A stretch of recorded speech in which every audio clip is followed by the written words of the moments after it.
Saya nak padam yang mindset tu, which is called sports as gender.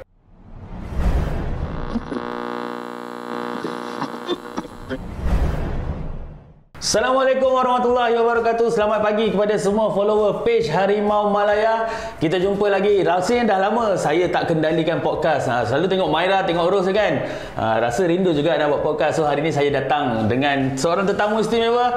Kita bersama dengan seorang jurulatih dan juga orang yang terlibat dalam grassroots jugalah untuk bola sepak di kalangan orang India juga kan banyaknya. Kita bersama dengan Saikirtina. Ya, selamat pagi, sehat? Sehat. Boleh tak kenalkan diri dan ceritakan latar belakang user sedikit? Okey, saya Sai. Saya founder untuk Sai Youth Academy. And saya tinggal di PJ juga. Tapi saya punya hometown dekat Shah Alam lah. Lepas tu, saya start journey ni daripada university life lah. Memang saya main bola start daripada university sampai sekarang lah. Wow. So ada akademi you sendiri? Ya. Oh, tapi sebelum kita cerita pasal akademi you, boleh tak you kongsikan dulu mula-mula dulu permulaan you terlibat dengan bola, atau memang sebelum ni you ada sukan lain juga yang you main? Ada, memang ada. Okay, you start dengan apa? Okay, masa sekolah saya memang pergi olahraga. Lepas tu bagi netball tu saya pergi level kebangsaan lah. Netball kebangsaan? Wow. Ya. Memang saya nak jadi coach netball. Tapi tiba-tiba I rasa macam ada interest banyak lah dekat football tu. Sebab abang I memang footballer. So memang I suka tengok game semua lah. Lepas tu masa masuk universiti tu, university team yang futsal team tu memang tak ada orang nak take over. So saya take over lah. Daripada situ saya memang tahu saya boleh jadi coach untuk yang futsal tu. So lepas tu saya saya belajar sendiri, saya pergi tengok game semua. Lepas tu saya belajar sendiri menjadikan satu akademi lah. Kalau you kata you start dengan olahraga tu, you apa acara you main olahraga? Okay, saya bukan sprinter. Saya pergi maraton. Wow. Lah. Memang saya long distance. Saya jadi olahragawati dah 3 tahun dekat sekolah. Memang olahragawati. Bagi netball tu memang netball biasa lah. Hebat. Kalau sebut maraton je saya dah takut dah. Sebab saya paling jauh boleh lari pun 400 meter. Itu pun slow. Alright. So lepas you netball you settle, you start untuk decide untuk serius pada bola tu, kenapa? Apa sebab dia masa tu? Bila dan sebab dia apa? Bila? Kalau ikut. Okey, bila tu memang daripada sekolah lagi saya memang suka bola lah, main bola. Tapi memang kan kalau perempuan nak main bola tu masa masih dekat sekolah tu memang parents tak bagi. Kalau nak main bola tu, so saya tak ada peluang lah untuk jadi pemain yang bola tu. So lepas saya masuk universiti, memang saya dapat peluang lah dekat situ untuk main, untuk belajar semua. So saya ambil daripada situ lah.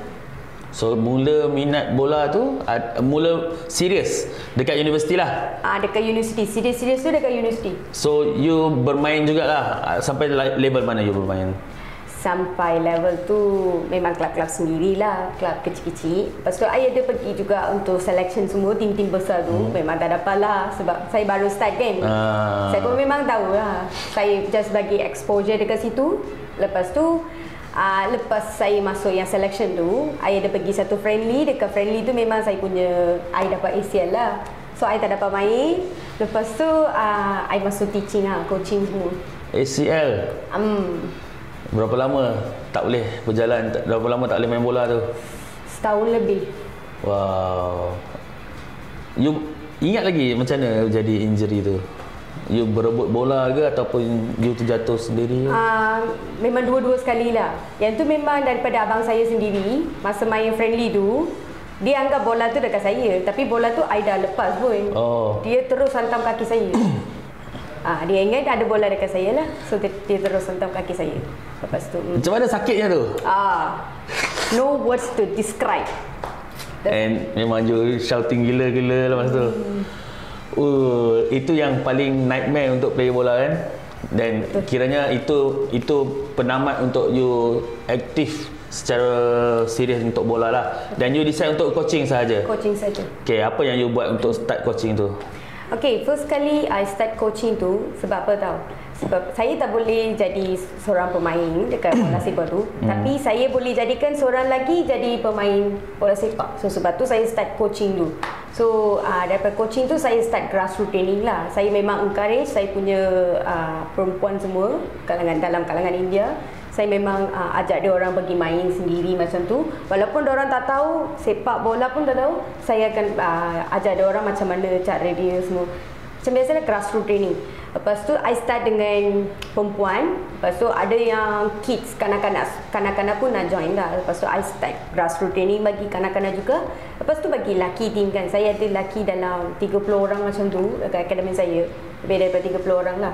Diorang dah ada basic. Cumanya kita kena polish lah bagi yang tactical, yang strength and conditioning semua bagi macam tu. So saya start strength and conditioning training. Memang saya tak professional dalam strength and conditioning. Cuma saya akan bawa coach daripada universiti lain ke macam tu. Saya akan ajar dia orang. Yang mana saya tak tahu, saya akan bawa orang, ajar dia orang lah. You start tu dengan YouTube buka akademi dulu atau you start dulu baru you decide untuk tu? I start dulu, lepas tu I decide buka akademi. Sebab untuk jadikan ada orang pemain yang good player tu memang I kena buat sesuatu untuk klub saya sendirilah. So sebab tu I come up with academy and I go in professional way lah. I wanted to be in professional way because many of them are teaching, coaching and everything, but they are not a professional. So I wanted to be a professional and be example for my community itself to become a coach and trainer and something else. Di kalangan umur berapa yang ada dalam tim you tu? Start daripada 4 tahun sampai 4 tahun? Itu yang lelaki ke perempuan? Perempuan. 4 tahun Saya punya ni sendiri yang 4 tahun tu. Oh, okey. Sampai umur? Sampai 30 pun ada. Oh, jadi bukan hanya untuk grassroots lah. You terbuka untuk semua lah. You punya tim tu. Memang yang training tu akan jadi untuk separate age group lah. Bagi age group kanak-kanak tu dia akan ada grassroots training. Bagi yang ada basic tu, diorang ada training sendiri. Lepas ada yang dah tua kan. So diorang ada training sendiri macam tu. Untuk yang lelaki pula umur berapa ada? Umur start daripada 9 itu kanak-kanak. Okay, 12 start daripada 12 sampai 30. And you ada, sebab you kata tadi you nak buat in professional way, so you ada ambil mana-mana certificate khusus? Ada. Lepas tu I'm still looking for many license as well, like pengadil license. And I wanted to take all the license whichever having So sekarang you ada license apa? License D saja bagi coach. D, wow, okey lah untuk permulaan kan. And you akan keep on going lah. Wow, apa yang, sebab tadi you ada cakap kan, you kata masa sekolah rendah, sekolah kalau nak main bola parents tak bagi. So actually macam Malay pun dia ada macam satu stigma jugalah yang parents masih lagi yang tak fully open untuk anak dia bermain bola, masih anggap tu sukan lelaki. Walaupun dah ramai yang join, tapi di kalangan masyarakat India pula macam mana tu punya tu? I rasa very little people are playing football and futsal in my community itself lah. And I'm grateful that I'm being a very example for the young generation that girls can compete in football and futsal, which is called manly sukan, right? Normally the parents, first thing is when it's come to futsal, we will back home late. Okay, ya betul. So that's the first thing the parents against for it, that we will back home like. And then bagi injury lagi, kalau injury memang tak ada boyfriend lah. Kalau injury kan, kahwin lagi susah. Diorang anggap macam tu lah, sebab diorang typical parents kan, typical mindset. So diorang anggap macam tu lah. Lepas tu kalangan kita akan semua, surrounding people will be more like men. So memang parents takkan allow kita untuk mingle dengan lelaki sajalah, sebab yang ni manly sports. So very little girls will be there. So we will always be friendly with the men and everything. So that's the first reason the parents won't allow the kids to be involved in manly sports. And you sendiri masa you decide nak serius dalam bola, apa reaksi family you, orang sekeliling? Memang emak I macam, sebenarnya I suka sports. Bagi saya sports tu no gender. So laki ke perempuan ke tak kisah, sports tu no gender. So every time I against my parents, and they know that I love sports more than my education. So they want me to be a good person in education, and that's what I did for them. And I already informed them that I will be a good person in the studies as well, but I need sports. So apa yang dia nak tu I dah buat dekat diorang. So apa yang saya nak tu saya tengah buat lah. Macam tu. So parents I memang diorang first time, second time diorang against. Memang against gila. Diorang tak bagi saya main langsung. Tapi since abang I ada, selalu abang I yang bawa saya pergi futsal training macam tu. Balik lambat semua dengan abang I sendiri. So mungkin parents I bagi saya lah sebab ada abang I dengan sekali kan. So now my brother is at Singapore. So no one is here to bring me out and everything. But sometimes I won't tell my parents that I'll back home at 3. Itu biasa kan. So yang abang pun diam lah. Memang abang I dah tahu dah. Bagi futsal tu saya kan. Dia tak bagi tahu your parents lah. Tak akan bagi tahu. So and then once I get the ambassador thing and everything, my parents got to know that I have done something. Not I'm lepak with my friends and everything. So they started to believe me. And now there are many parents that started to believing their kids as well, since they have done something in the particular field. So that's how I think we can compromise with our parents. We need to do something to prove that I am doing good, so that you can allow me to do what I want. Something like that. You buat coaching sekarang full time? Part time. Full time you buat apa? Saya kerja dekat Sai Youth Academy. Sebagai? Sales and marketing. Alright. So kalau you kata itu cabaran untuk dapatkan pemain-pemain sekarang untuk bermain, adakah dah lebih mudah sikit ataupun sama juga masih? Dia macam 50-50 lah. Ada mudah, ada pun yang parents selalu minta dekat saya macam training semua kan, sebab diorang tak ada knowledge pasal yang football tu, terutamanya girls. You punya akademi ni futsal dan football sekali Dua kali? Dua sekali. Tapi bagi field tu saya baru je recruiting untuk girls semua. Saya encourage lah girls semua untuk masuk football, sebab futsal tu memang tak sesuai lah untuk diorang, sebab nanti diorang ke lutut losak lah macam tu lah. Dan memang muda tu saya tak nak masuk diorang futsal dulu lah. Saya nak bagi diorang field dulu. So saya memang encourage lah.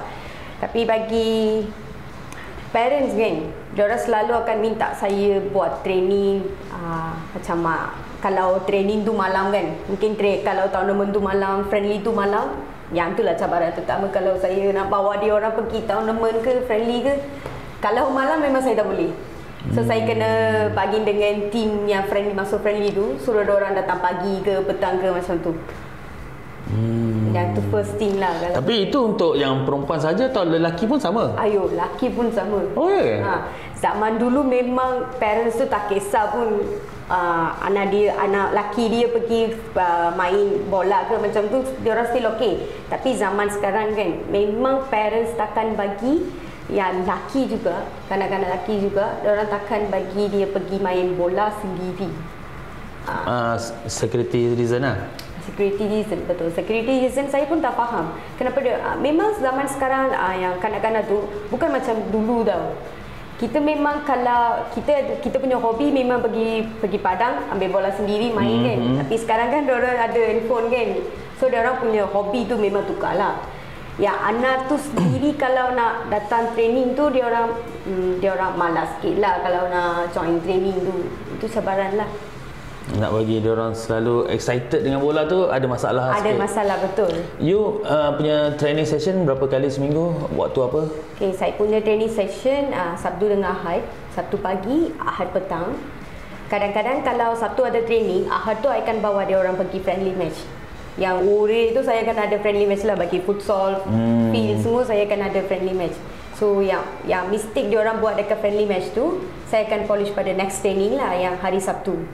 So yang tu memang kita punya. So macam mana dia orang punya progress setakat ni, you punya player? Okay, still okay. Dia orang memang ada potential lah, sebab dia orang baru start. Dia orang memang daripada grassroots kan, tapi dia orang memang ada potential untuk jadi seorang pemain baik lah. And ada join mana-mana tournament and macam mana? Ada tournament ada, kita baru last week pergi satu tournament under 14 bagi field match, kita dapat tempat 4 lah. Yang tu still okay lah sebab yang tu diorang punya first tournament, diorang yang join tu, yang dapat 4th place tu still okay, still appreciate lah. Kalau dia setiap coach ni dia ada dia punya style, ada dia punya approach kan. Kalau you sendiri, you coaching, you apa you punya filosofi? Saya punya filosofi, you macam lebih kepada tactical atau you nak performance ataupun you nak bagi dia more chance to play, you nak bagi dia enjoy dengan bola, yang mana you lebih prefer? Okay, saya memang bagi dia orang enjoy dengan bola apa semua, yang training semua. Memang saya akan conduct bukan macam strict sangat lah. Yang masa I kena strict tu saya akan bagi dia orang handle tu strict. Tapi lain masa tu memang saya memang friendly dengan dia orang lah. Sampai diorang takkan panggil saya coach, diorang panggil akak. Macam tu lah, macam adik-adik saya sendiri, saya macam pujuk diorang, manja-manja sikit, macam tu lah. Tapi filosofi saya satu je, disiplin is important. Mana-mana you pergi pun disiplin is important. Kalau I tak kisah pun you pro player ke, you boleh main berapa tournament ke, you capai tahap tertinggi pun, kalau you tak ada disiplin, saya takkan you turun padang masa you main. Kalau you tak join training, saya takkan you turun padang. Saya bagi peluang untuk orang yang join training lah. Walaupun dia tak ada apa-apa, tak apa, bagi dia main. Sebab dia join training, you tak join training. Even tim lelaki pun you yang coach diorang. Kalau match pun you lah yang bagi taktikal semua. Betul. So, apa cabaran dia coaching lelaki punya tim? Adakah dia ada respect dengan you? First memang dia orang tak respect. Sebab saya punya knowledge pun memang sikit. Lepas tu saya mula belajar semua. Sekarang dia orang boleh ambil saya punya words lah. Bila saya cakap, bila saya marah ataupun bila saya bagi cadangan kepada dia orang pun, dia orang akan ambil lah. Dia orang takkan against saya punya words macam tu. Tadi cakap pasal you punya knowledge, maksudnya mungkin diorang petikkan pengalaman you bermain bola. Sebab diorang memang main daripada kecil kan.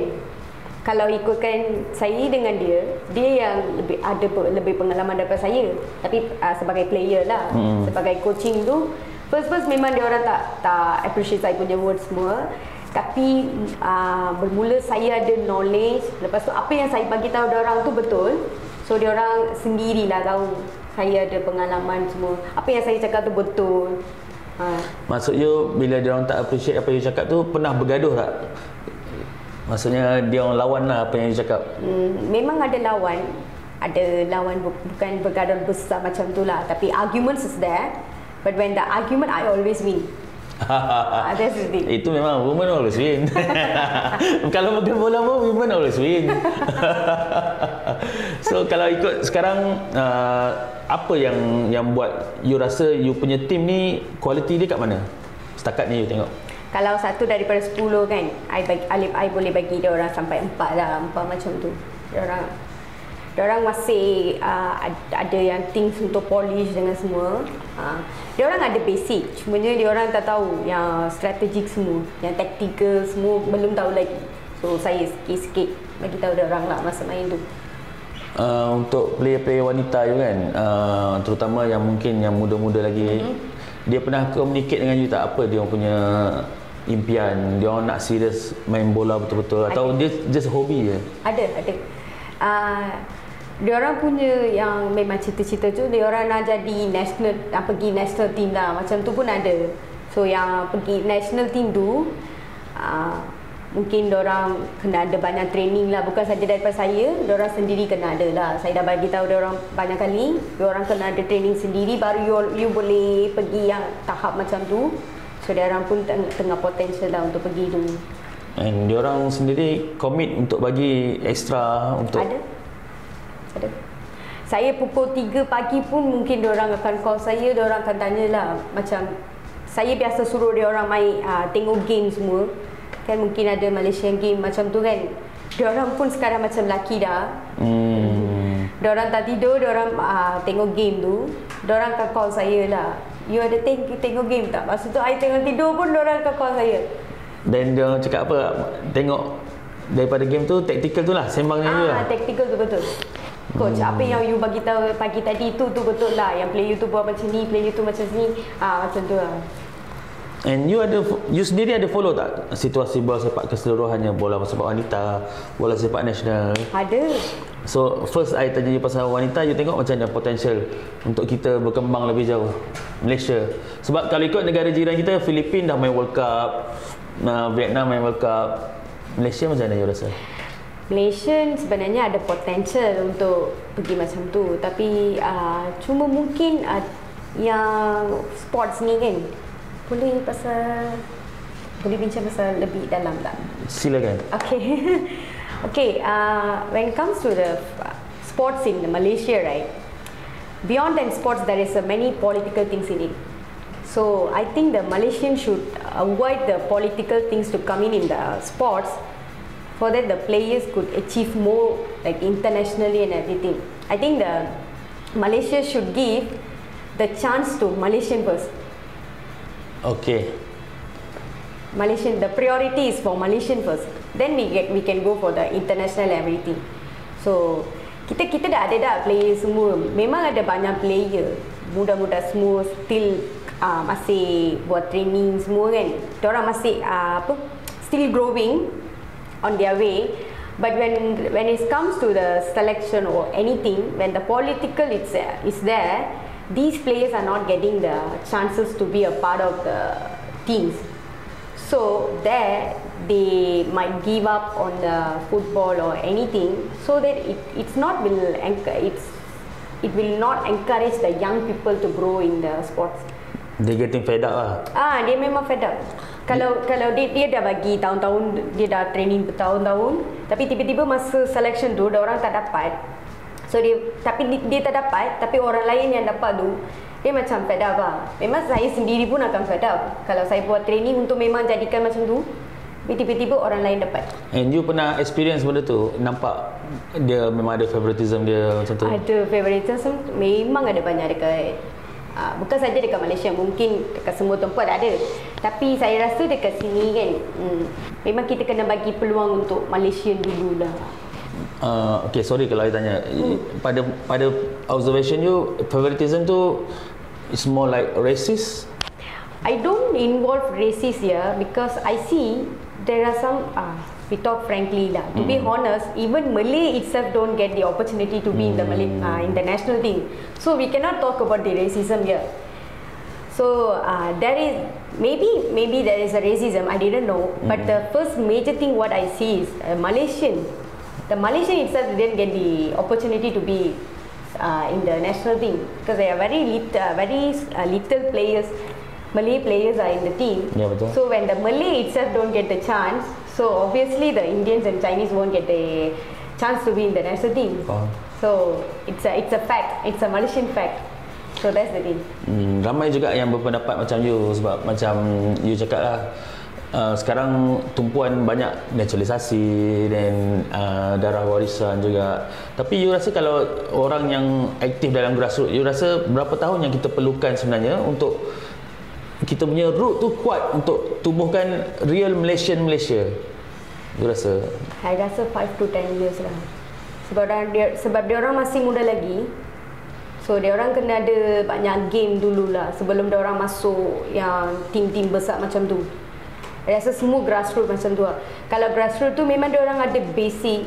Lepas tu dia orang memang ada dalam kalangan 10 orang tu akan jadi dalam 1 to 2 orang tu memang pro lah. Apa kita ajar pun dia orang fast learner lah. Yang tu boleh lah, yang tu dalam 3 ke 4 tahun macam tu boleh. Tapi yang memang yang beginner level, dia orang they need some time to improve themselves. Then they should have 5 to 10 years to improve themselves, so that they can participate in the big teams. Kita ada tanya juga macam usual case kan, macam kalau masyarakat Chinese pula, dia bila dah habis sekolah, biasa dia parents akan push dia orang lebih kepada bisnes. Untuk di kalangan masyarakat India macam mana untuk memilih jalan selepas habis sekolah tu? Kebanyakannya prefer ke mana? Zaman dulu memang dia orang prefer sports dengan education. Tapi zaman sekarang kan, I rasa dia orang lebih kepada education dulu. Yang sports tu dia orang tak anggap macam serious thing lah. Dia orang memang push untuk education. Tapi at the same time there are some parents is supporting their kids for sports involvement also. Whoever is not good in studies, so they are pushing to sports as well. Even the sports also, it's not something very worst thing. We can earn so much in the sports also. So I think everyone needs to know about this. It's not something the education only giving you the rice bowl. The sports also giving you the rice bowl as well. So that's the thing. I think everyone should have the mentality, that mindset in this generation. And you pernah experience maybe player you yang you tahu ada bakat tapi terpaksa meninggalkan bola sepak sebab family suruh buat benda lain. Apa you rasa bila tengok macam tu? Memang sakit hati lah bila dia orang memang ada potential untuk jadikan seorang player tu. Lepas tu saya pun day and night giving them the knowledge whatever I have, and many coaches involving.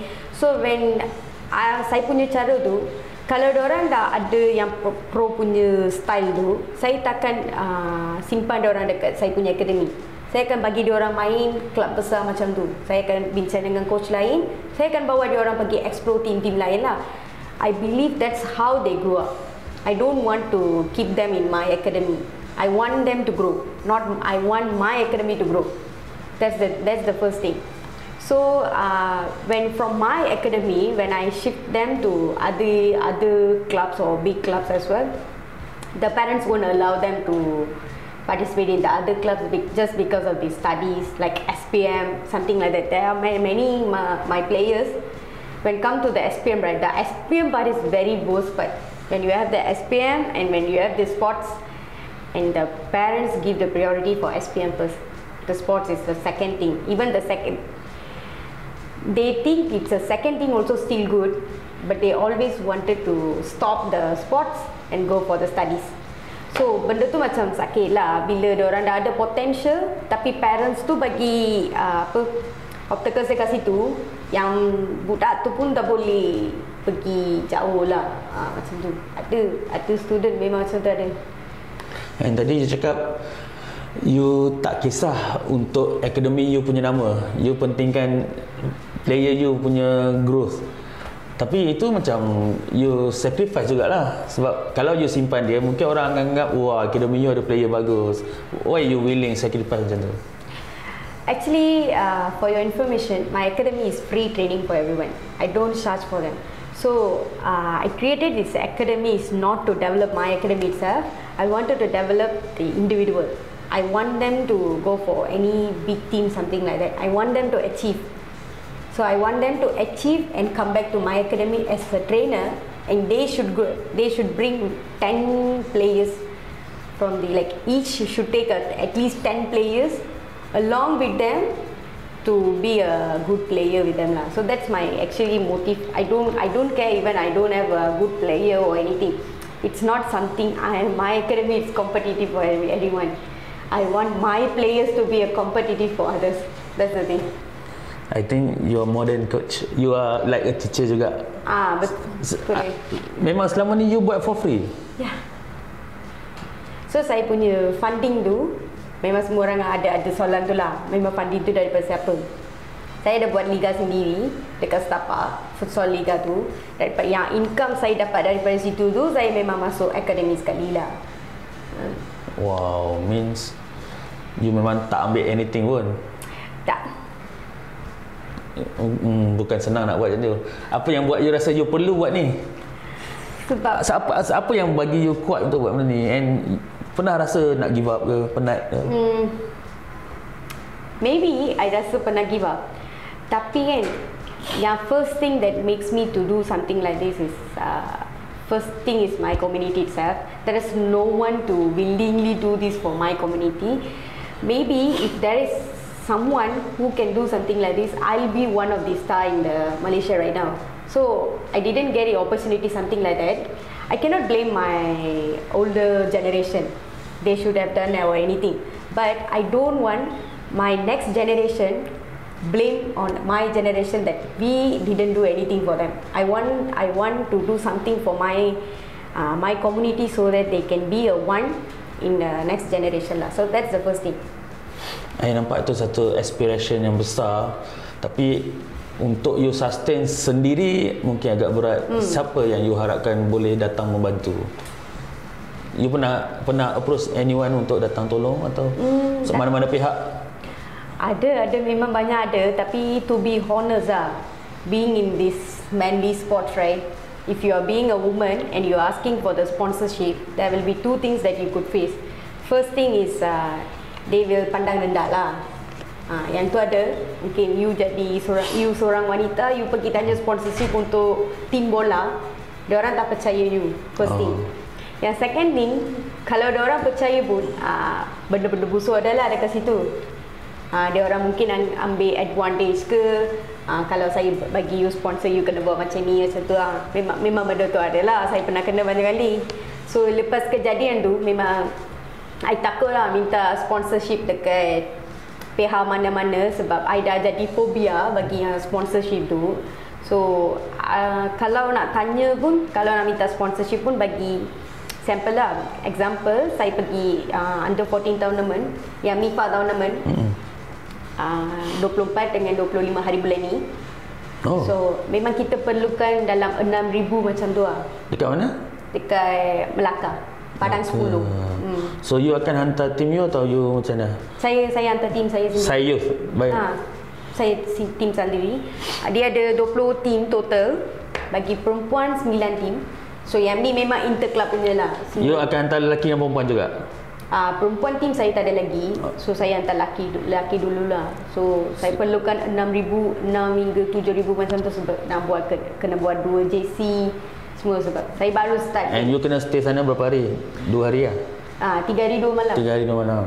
Kena ada homestay lagi, transportation, semua dalam 6,000 lah kita punya budget. So bila kita minta sponsorship pun, dia macam ni, orang yang tak ada duit pun, dia akan bagi you 50-100 macam tu. Tapi orang ada duit tu kan, diorang memang susah nak bagi RM1 pun, memang susah. Sebab saya tak tahu lah kenapa diorang buat macam tu. Tapi bila memang pergi minta sponsor dekat mana-mana pihak pun, dia lebih susah lah. Diorang akan selalu dia punya jawapan tu, okay, we see later, okay, we'll get back to you, something like that. But the answer that we expect, that okay, I give you the 50 or 100, something like that, right? That won't come out from their mouth as well. So, but ada yang orang yang baik hati, memang ada orang bagi sponsor lah bagi tim saya. Macam last year buat kat Penang kan? Of course, I think cost dia lagi tinggi. Macam mana masa tu you pakai duit sendiri? Okay, under 12 tu saya tak hantar tim. Masa tu saya pergi sebagai special guest lah dekat situ. So, yang under 12 team tu memang join tu sekolah Tamil lah. Semua yang join tu sekolah-sekolah Tamil. So dia orang ada bajet sendiri. Bajet sekolah lah. Bajet sekolah tu ada lah. Tapi bagi yang under 14 tu, itu since interclub, ada yang team tu dah bertahun-tahun dia orang dah establish tu. Dia orang mungkin ada duit, tapi macam saya kan, kita baru start. Daripada baru start tu dah dapat peluang tu masuk yang MIFA tu, memang kita kena cari duit sendiri lah. So in case kalau you tak dapat cari 6,000 tu, apa you akan buat? You tak akan hantar? I won't give up. That's the first thing. When I registered my club, that's the first thing. I don't want to give up. And I almost find the sponsorship for 3,000 to 3,500, something like that. So the others I can back up from my league. So every time when I don't you mean back up by your own money? Yeah, from the liga I did and everything. Dia macam ni, kalau saya memang susah nak cari duit tu, saya akan buat season baru. Kan daripada season baru dekat futsal tu, season baru tu akan dapat duit. So saya ambil duit tu masuk sini. So dia memang macam tu lah, dia punya. You terpaksa bekerja keras untuk kebaikan player-player you.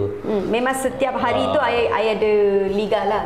Daripada Isnin sampai Jumaat tu, setiap malam tu saya akan ada game.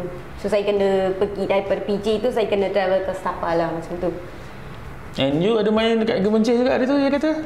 yang bagi gemencih tu I pergi jadi special guest jugalah.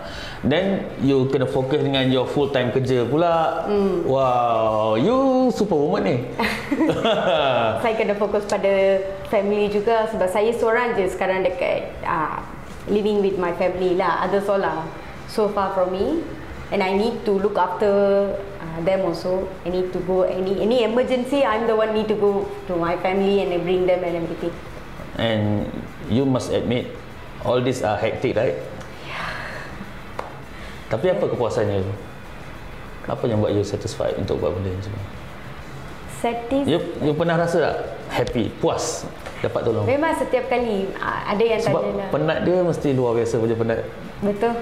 Tapi bila saya tengok yang orang tu capai tahap tinggi tu kan, even though they forget us, but still I know that my hard work is bring them to that position. So that's enough for me.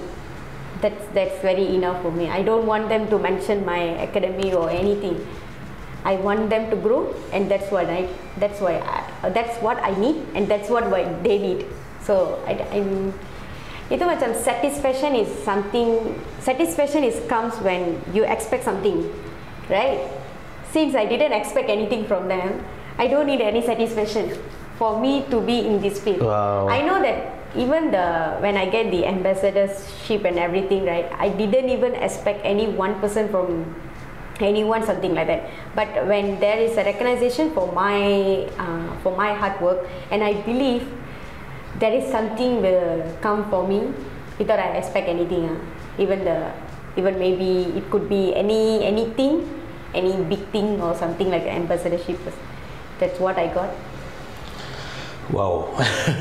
I think memang Malaysia perlu lebih ramai orang macam you lah.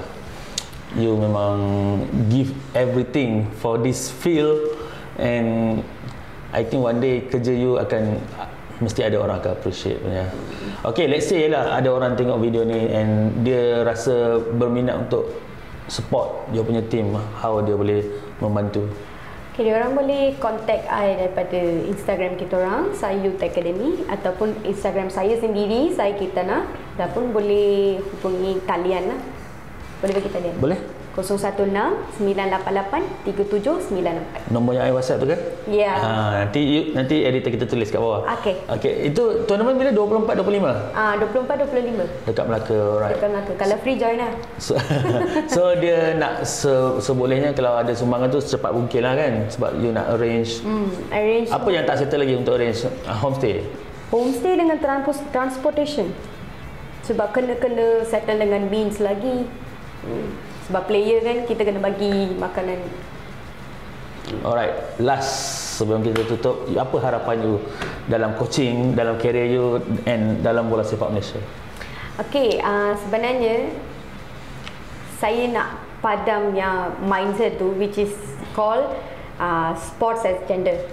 I see. Anyone can involve in any sport, so called the manly sports. I want to encourage more women, wanita, kena coach kena jadi coach, even bagi tim wanita sendiri ataupun lelaki sendiri, tak kisahlah, tapi dia orang kena come out lah from the comfort zone.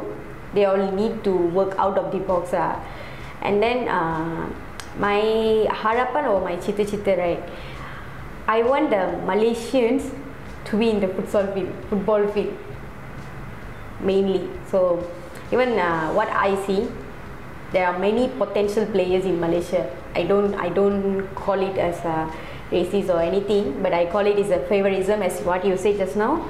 So the Malaysia should give the priority to Malaysians first. You want real Malaysian Malaysia? Real Malaysian Malaysia. Exactly. I'm not here to blame anyone. So I think the older generation is enough. All these things, issues and everything should end with the older generation. By the next generation, we should start with fresh players and everything. It's not something like my parent pay for my family members play for national team, and comes like their own generation, you know right, if the players jadikan daripada satu keluarga tu, kalau abang tu main bagi team national team tu, dia punya adik automatically dapat yang national team punya peluang. So benda tu macam dia faedah bagi orang lain lah. Dia bukan kena bagi dekat family sendiri saja. Dia kena buka pada semua orang. Fair lah. Dia memang kena fair lah. So I nak fair sports. So that's the thing. Fair sports it's what we need now. So that's my harapan lah. Bagi saya punya cita-cita sendiri. Saya kena train banyak trainers jadikan macam saya. Lepas tu dia orang kena capai tahap level lebih tinggi daripada saya lah. Itu yang cita-cita saya.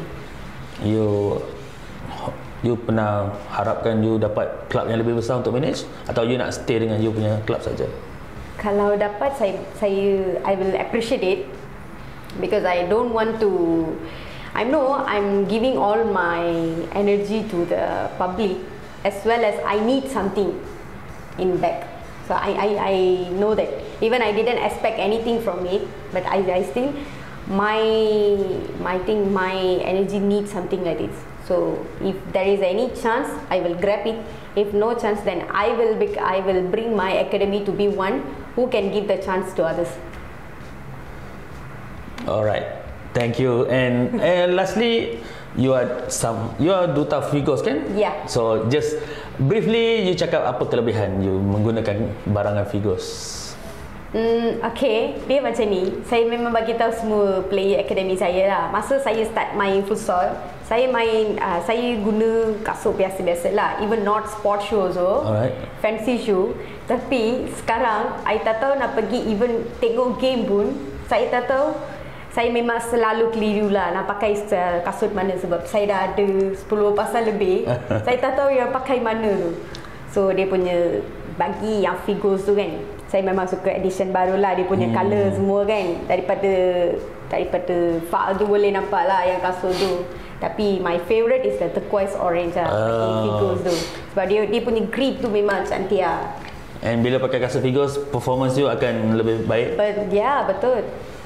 Dia memang kalau kasut lain, dia memang kita punya yang kelajuan bola tu ikut daripada kasut sendiri lah. Bagi figures dia memang 100% ada. Alright, so itu dia kita bersama dengan Sai. Terima kasih kerana sudi luangkan masa dengan Harimau Malaya. Saya pun kagum lah dengan cerita dia, menyumbang kepada masyarakat, and dia buat semua ni for free. Wow, kita harap semua cita-cita you, semua impian you, semua kerja you dapat berjalan lancar, okay? Alright, so teruskan support kami di Harimau Malaya, support semua konten-konten terbaru kami, subscribe YouTube channel dan follow semua social media kami. Kita jumpa lagi untuk konten seterusnya. Bye-bye.